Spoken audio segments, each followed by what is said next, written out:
नमस्कार दोस्तों, मैं अनुराग ओझा। हमारे साथ में विनोद कुमार शुक्ला जी हैं, कटरा विधानसभा के प्रत्याशी हैं समाजवादी पार्टी से।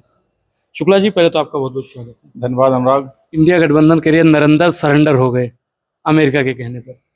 देखिए, ये तो कोई विषय जो व्यक्ति सुन रहे हैं और सुन के भी अंधे बनने चाहते हैं, बहरा बनना चाहते हैं, उनके लिए तो कोई विषय नहीं है, क्योंकि अमेरिका के राष्ट्रपति डोनाल्ड ट्रंप जी ने लगभग 5-6 बार विभिन्न वैश्विक मंचों पर उन्होंने अफ्रीका के राष्ट्रपति के सामने और विभिन्न देश के लोगों के सामने, विभिन्न समय में मीडिया के सामने उन्होंने बार बार यही कहा कि मैंने दोनों देशों को, भारत और पाकिस्तान को एक करा दिया, का लड़ाई बंद करा दिया, और उन्हें मैंने ट्रेड को लेकर के जो है ट्रेड देश के साथ में रोक देंगे, या ट्रेड को लेकर के हमने क्या व्यवसाय कहा, व्यवसाय को लेकर के कहा व्यवसाय खत्म कर देंगे, बंद कर देंगे, आप लोग युद्ध बंद करें।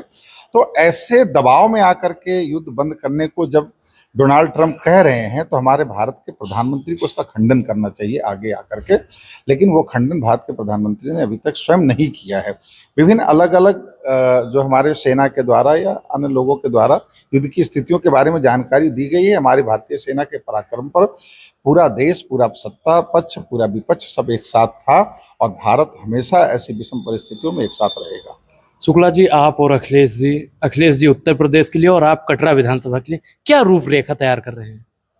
देखिए, अगर उत्तर प्रदेश में कभी भी आप गरीब, शोषित, वंचित, पिछड़े, अल्पसंख्यक समाज के मुख्यधारा में जो सबसे पीछे रह गए, उनके बारे में अगर एक बार आप लिस्ट लेकर के चिंतन करने बैठेंगे तो आप देखेंगे कि सबसे अधिक कार्य अगर किसी ने किया है तो माननीय अखिलेश यादव जी की जो 2012 से 2017 तक की सरकार थी, इस सरकार में सबसे ज्यादा कार्य हुआ है। देखिए, एकदम बेसिक चीज स्वास्थ्य, उस समय में अस्पताल बनाए गए, अस्पतालों के लिए में एम्बुलेंस रखा गया, एम्बुलेंस एक कॉल पर गांव तक पहुंचने लगा। गांव में अगर कोई बीमार हो गया है, अचानक किसी तरह का कोई आपदा आ गई है, सड़क पे कोई दुर्घटना हो गई है, या कोई महिलाएं गर्भवती हैं, उनको अस्पताल पहुंचाने के लिए व्यवस्थाएं नहीं है, चाहे वो गरीब घर के हो, गरीबों की बेटियां, गरीबों के घर के बहुओं को चारपाइयों पे लाद के, लड़िया पे लाद करके लाया जाता था, लोगों के पास पैसे नहीं होते थे, तो अखिलेश जी ने उनको स्वास्थ्य सुविधा देने के लिए एम्बुलेंस चलाया। आज सोचिए कि कोई व्यक्ति अगर एम्बुलेंस को रास्ता देता है तो उसको लोग धन्यवाद कहते हैं, तो अखिलेश यादव जी ने उस उत्तर प्रदेश के 40 करोड़ से ज्यादा जनता के लिए एम्बुलेंस चलाया। तो ये सोच केवल अखिलेश यादव जी की थी। आप सोचिए कि गांव-गांव लड़ाइयां हो जाती थी, पहले लोगों के सर फट जाते थे, जान निकल जाते थे, कोई शोषित वंचित होता था, गांव का जो सबसे कमजोर होता था उसको लोग मारते पीटते थे और पुलिस नहीं पहुंच पाती थी। डायल 100 अखिलेश यादव जी ने शुरू किया। डायल 100 के शुरू होने से जो सबसे गरीब, शोषित और कमजोर व्यक्ति भी है, वो भी जब डायल 100 को फोन करता था तो तुरंत पुलिस पहुंचती थी, और उस व्यक्ति के ऊपर कोई आपदा आने से पहले जो भी बाहुबली होते थे उनको पुलिस अपने शिकंजे में ले लेती थी। लेकिन यही उत्तर प्रदेश में जब से योगी जी की सरकार आई, भाजपा की सरकार, तो इसी डायल 100 के लोग अपना कार्य करना भूल गए। अखिलेश जी ने जनता की सेवा के लिए जिस पुलिस के डायल 100 का व्यवस्था की थी, इस योगी जी के सरकार में वो डायल 100 जो लोग प्रताड़ित कर रहे हैं गरीबों को, उन्हीं के पक्ष में कार्य करने में लग गई है। तो क्या पुलिसिया तंत्र योगी जी के हिसाब से काम? इसी तरह आप देखेंगे, नहीं, मैं पहले विकास की बात करूं कि अखिलेश यादव जी ने उत्तर प्रदेश को लखनऊ से लेकर के सारे जिलों की जो जिला मुख्यालय उसको जोड़ने के लिए हाईवे रोड दिए। अखिलेश जी ने ऐसा एक एक्सप्रेसवे तैयार किया लखनऊ से आगरा तक अपने कार्यकाल में।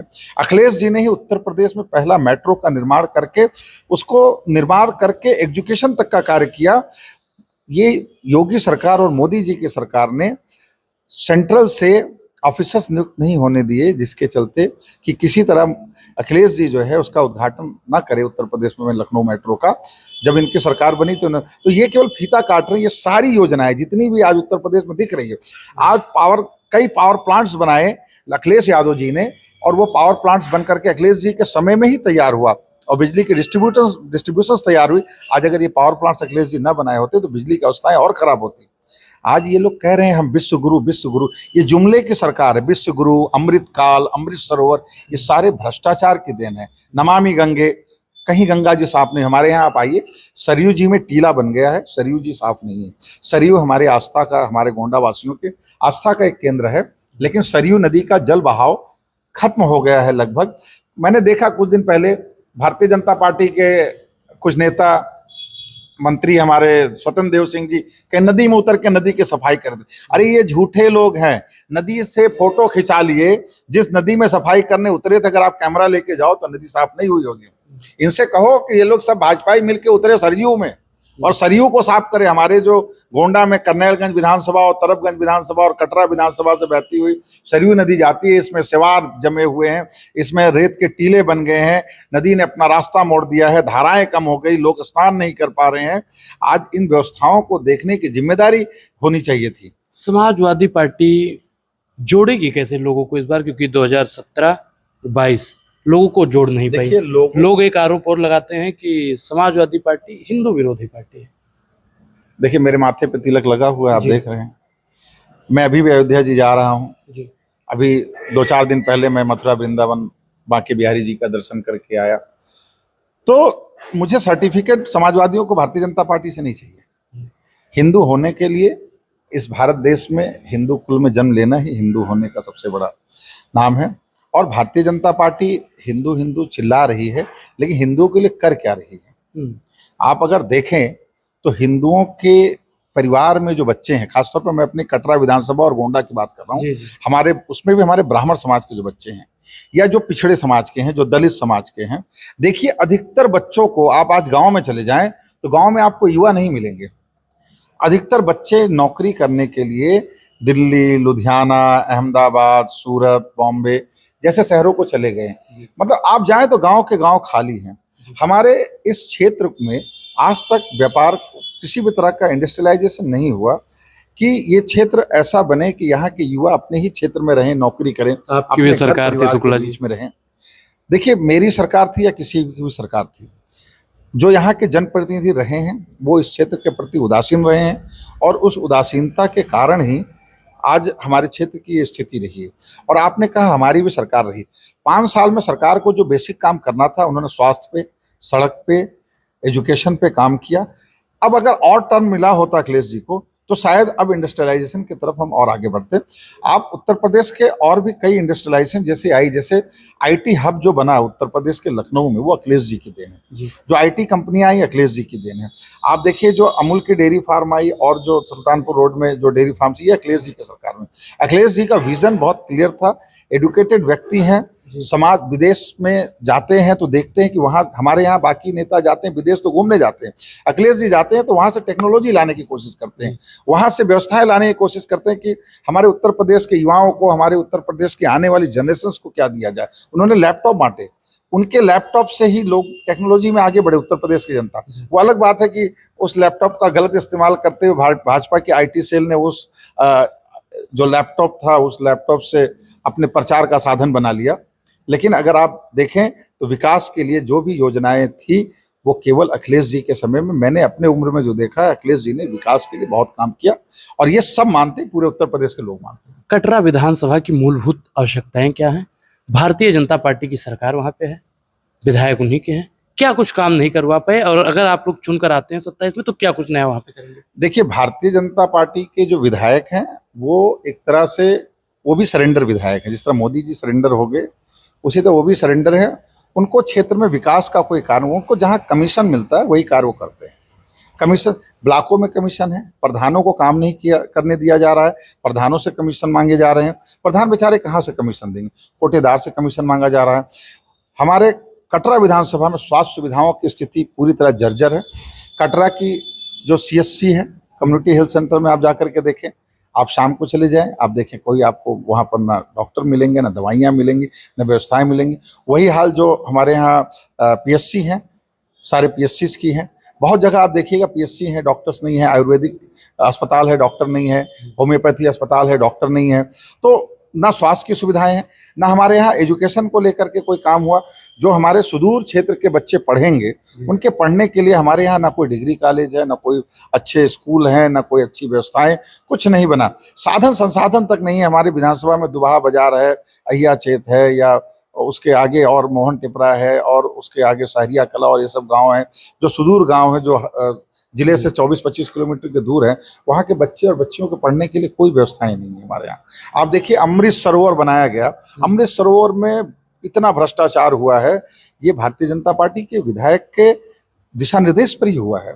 अमृत सरोवर में आपको पानी की तो बूंद मिलेगी नहीं, अमृत तो बहुत दूर की बात है। अमृत तो खा गए उस समय जो अमृत सरोवरों में जो अमृत आया वो तो खा गए विधायक हों या जो दूसरे जनप्रतिनिधि रहे हों जिन्होंने अमृत सारा कुछ और जा रहा है शुक्ला जी। नहीं, इशारा कुछ नहीं है। आप जाइए, आप अमृत सरोवर देखिए, कहीं जाइए, आप एक बार निकल जाइए आज, और कटरा विधानसभा के अंतर्गत जितने अमृत सरोवर हों, जितने अस्पताल हों, जितने शिक्षा के केंद्र हों, आप जाकर एक बार देख लीजिए। दूध का दूध, पानी का पानी हो जाएगा। हाथ कंगन को आरसी क्या, पढ़े लिखे को फारसी क्या।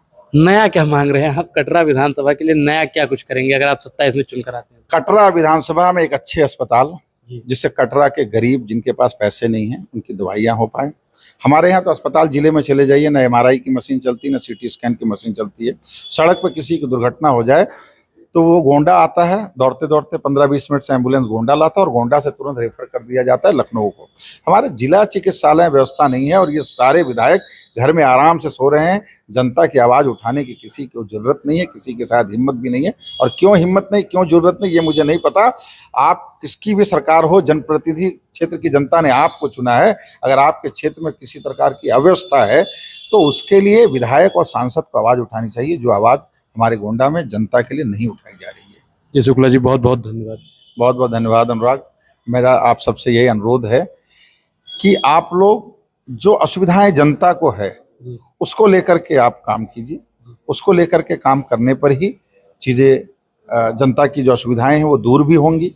जैसे मैंने आपसे कहा, आप जिला अस्पताल जाइए, CT स्कैन और MRI की मशीन को देखिए। मैं जिला अस्पताल गया था, एक्सरे करवाया था, एक्सरे प्लेट नहीं थी, मैंने ट्वीट भी किया था।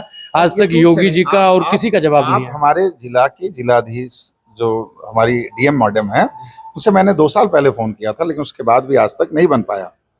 आप उनसे पूछिए, सांसदों से पूछिए, विधायकों से पूछिए। आप एक मुहिम लीजिए जिसका लाभ हमारे क्षेत्र की जनता को मिले।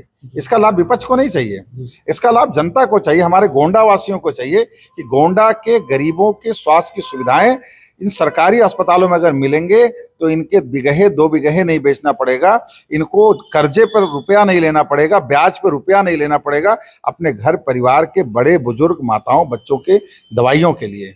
जी बहुत बहुत धन्यवाद। धन्यवाद अनुराग। हमारे साथ में विनोद शुक्ला जी थे, जिन्होंने बेबाकी से अपनी राय रखी। शिक्षा और स्वास्थ्य के मामले में उत्तर प्रदेश पूर्ण रूप से जर्जर होता जा रहा है। योगी आदित्यनाथ जी को ध्यान देना चाहिए और स्थानीय विधायकों को भी ध्यान देना चाहिए। बहुत बहुत धन्यवाद।